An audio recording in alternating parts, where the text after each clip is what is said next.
বাঙালি যতই আধুনিক হোক না কেন পিঠা খেতে সে কখনোই ভুলে না।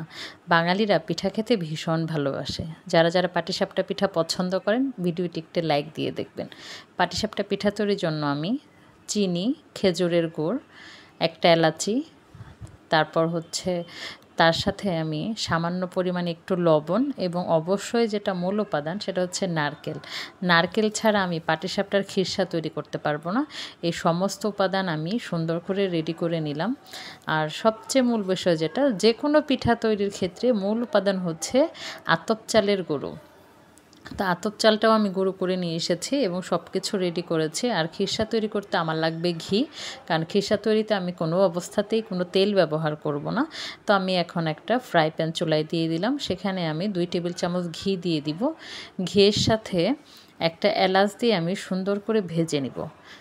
এই এলাচটা আমি দিব এজন্য, দুধের তৈরি খাবারে একটা এলাচ দিলে সুন্দর একটা ঘ্রাণ আসে। তবে অতিরিক্ত মাত্রায় গরম মশলা ব্যবহার করবেন না, কারণ লবঙ্গ এলাচি সবই যদি দেওয়া হয় তাহলে দুধের যে একটা ঘ্রাণ, দুধের যে একটা স্বাদ সেটা আর অক্ষুণ্ণ থাকে না। তাই সবসময় আমি দুধের জিনিস তৈরি করতে একটা মাত্র এলাচি ব্যবহার করে থাকি, তাহলে এটার সুঘ্রাণটা খাবারের স্বাদ আরও বেশি দ্বিগুণ করে দেয়। তো ঘি দিয়ে আমি সুন্দর করে এলাচটাকে ভেজে নেওয়ার পর আমার এই খিরসা তৈরি করার জন্য আমি আজকে 1/2 লিটার দুধ রেডি করে নিয়েছি। আপনারা চাইলে সরাসরি একেবারে র মিল্কটাও দিতে পারেন, তবে আমার যেহেতু এটা ফ্রিজে রাখা ছিল তাই আমি এটাকে একটা সুন্দর করে জাল করে নিয়েছি। এখন এই জাল দেওয়া দুধটাকে আমি ঘিয়ের সঙ্গে সুন্দর করে এখন মিলিয়ে নিব। কিছুক্ষণ এটাকে আমি দুধটাকে নেড়েচেড়ে তারপর আমি এটাতে আমার প্রত্যেকটা উপাদান একটা একটা করে আমি এখানে যুক্ত করে নিব। তো দুধটা সুন্দর করে, যেহেতু আমার আগেই জাল দেওয়া ছিল তাই খুব বেশি সময় লাগবে না এখন এটাকে জাল দিতে। তো আমি এটা দিয়ে নাড়ছি এর জন্য, কারণ দুধটা বলক উঠলে যাতে পড়ে না যায়। তো এখানে আমি সুন্দর করে কিছুক্ষণ পর আমি এখানে নারকেলগুলো যুক্ত করে দেবো। আমার যে কুড়িয়ে রাখা নারকেল ছিল, এবং এই আতপ চালের গুঁড়ো আমি কী করব জানেন, খিরসা তৈরিতে আমি ব্যবহার করব। অনেকে আছেন যে সুজি ব্যবহার করেন, সেটা আপনাদের পছন্দ, তবে আমি সবসময় মাকে দেখতাম যে আমার মা সামান্য একটু লবণ এবং পানি দিয়ে চালের গুঁড়োকে গুলিয়ে নিতেন এবং সেই গোলানোটা সে দুধের সঙ্গে অ্যাড করতেন, তাহলে খিরসাটা একটু শক্ত হতো। আপনারা চাইলে এখানে সুজিও ব্যবহার করতে পারেন, তবে আমি যেহেতু আমার মায়ের কাছ থেকে শিখেছি তাই আমি এভাবে করেই দিই। আর আমার সেই জাল দেওয়া দুধের সঙ্গে এখন আমি নারকেল দিয়ে দিব। এখানে আমি একটা নারকেল নিয়েছি, কোরানো নারকেলগুলো আমি দুধে দিয়ে দিচ্ছি। এখন এটাকে আমি চামচ দিয়ে কিছুক্ষণ নাড়বো। নাড়ার পর আমি এটাতে আমি ওই যে চালের গুঁড়াটা কেন রেডি করে নিলাম, যাতে এটা কিছুক্ষণ পানিতে ভিজে খুব পারফেক্ট একটা শেপ আসে। তাই এখন আমি এখানে দুধটা জাল করার পর আমি এখন এখানে হচ্ছে চিনি দিয়ে দিব। তো আমি আসলে লাল চিনি ব্যবহার করে থাকি, কেন আমি বরাবরই বিশ্বাসী দেশি পণ্য কিনে হন ধন্য। তো সাদা চিনির চেয়ে আমি সবসময় লাল চিনিটাই ব্যবহার করে থাকি, তাই হচ্ছে এটা এমন লাগছে। তো আমার এই সব উপাদান দেওয়ার পর এখন আমি ওই যে চালের গুঁড়াটা যে আমি ভিজিয়ে রেখেছিলাম সামান্য পরিমাণে, সেটাকে আমি এখানে অ্যাড করে দেবো। এবং সবসময় একটা জিনিস খেয়াল রাখবেন, খিরসা তৈরির ক্ষেত্রে যখন আপনি চালের গুঁড়ো দিয়ে দিবেন তখন আপনাকে এটা কন্টিনিউ নাড়তে হবে। এটা আপনাকে যদি নাড়া বন্ধ করেন তাহলে হয় এটা জমা হয়ে যাবে, দলা পেকে যাবে, আর না হলে পাতিলের তলায় লেগে যাবে, তখন পিঠার খিরসাটা মজা লাগবে না। তো আমি এটা নাড়তে নাড়তে এক পর্যায়ে আমি যে খেজুরের গুড় রেখেছি, আমি এখানে খেজুরের গুড় নিয়েছি 1/2 চা চামচ।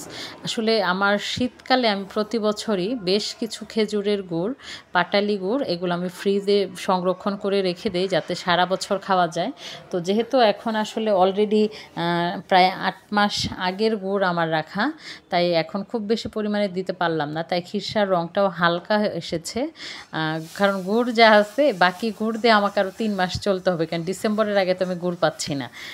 তাই এখন দেখেন খিরসার কালারটা কত সুন্দর আসছে। আসলে ক্যামেরায় কেমন লাগছে আমি জানি না, তবে সামনাসামনি কালারটা মাশাআল্লাহ খুব সুন্দর ছিল।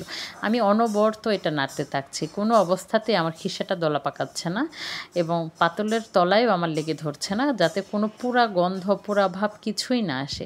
তো নাড়তে নাড়তে দেখেন আমার কত সুন্দর করে খিরসাটা তৈরি হয়ে গেছে, মাশাআল্লাহ স্মেলটাও খুব ভালো বের হয়েছে।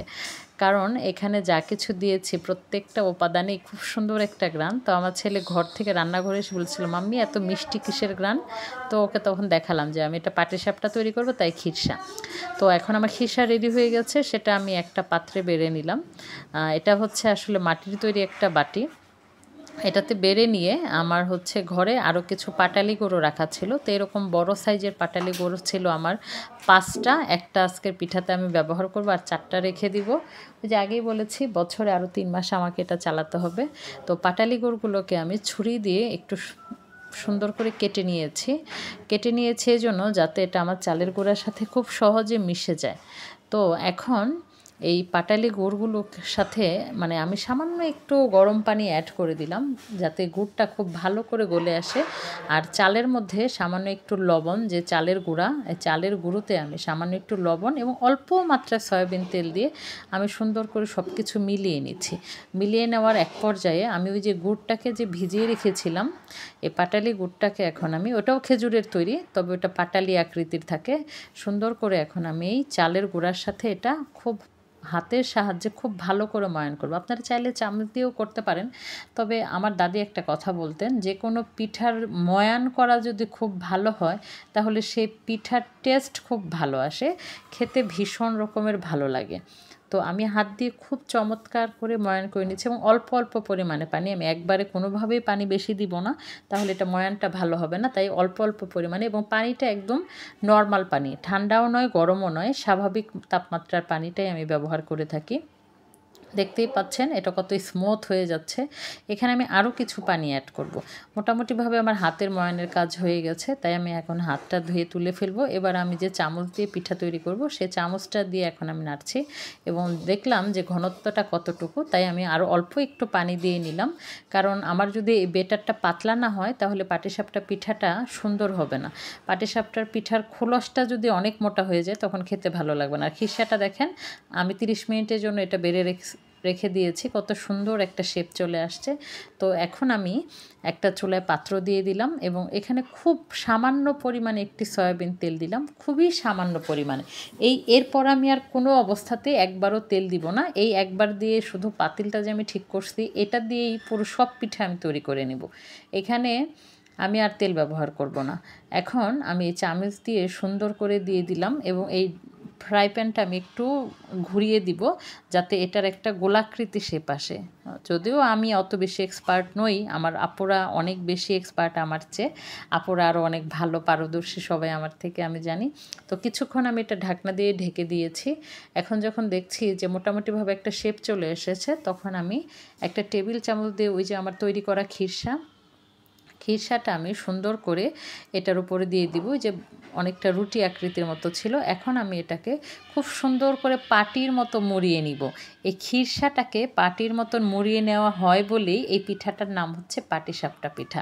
তো আমরা বাঙালিরা পাটিসাপটা পিঠা অনেকেই পছন্দ করে থাকে। আমি আজকে আসলে স্পেশালি পিঠাটা তৈরি করলাম আমার শাশুড়ির জন্য। আমার শাশুড়ি বয়স্ক মানুষ, অনেক বয়োবৃদ্ধ, তিনি ওইভাবে সব পিঠা খেতে পারেন না, পাটিসাপটাটা নরম তাই খেতে পারেন। আর আমি এটা প্রথমে জালিতে রাখার কারণ হচ্ছে, কারণ পিঠাটা অনেক গরম ছিল, তো যখন গরম ভাপটা বের হয়ে যাবে তারপর আমি এটাকে কাচের ডিশে আমি তুলে নিচ্ছি। কারণ ওই গরমটা এখানে দিলে ওই ভাপে পিঠার এক পাশ ঘেমে যায়, আপনারা এটা সবসময় খেয়াল করবেন। তাই ছিদ্রযুক্ত কোনো জালি রাখেন বা ঢাকনাতে সেখানে রাখবেন, তাহলে পিঠাগুলো সুন্দর থাকবে। দেখতেই পাচ্ছেন পিঠাগুলো তৈরি হয়ে গিয়েছে আমার সুস্বাদু পাটিসাপটা পিঠা। আপনাদের কাছে কেমন লাগলো আমি জানি না, সবাই ভিডিওটি ফুল ওয়াচ করবেন এবং ভালোবেসে সাথে রান্না অ্যান্ড ব্লগ চ্যানেলের পাশেই থাকবেন। খুবই সুস্বাদু এবং চমৎকার হয়েছে। সবার জন্য রইল অফুরন্ত ভালোবাসা। আমি আজকের মতো বিদায় নিচ্ছি। আল্লাহ হাফেজ।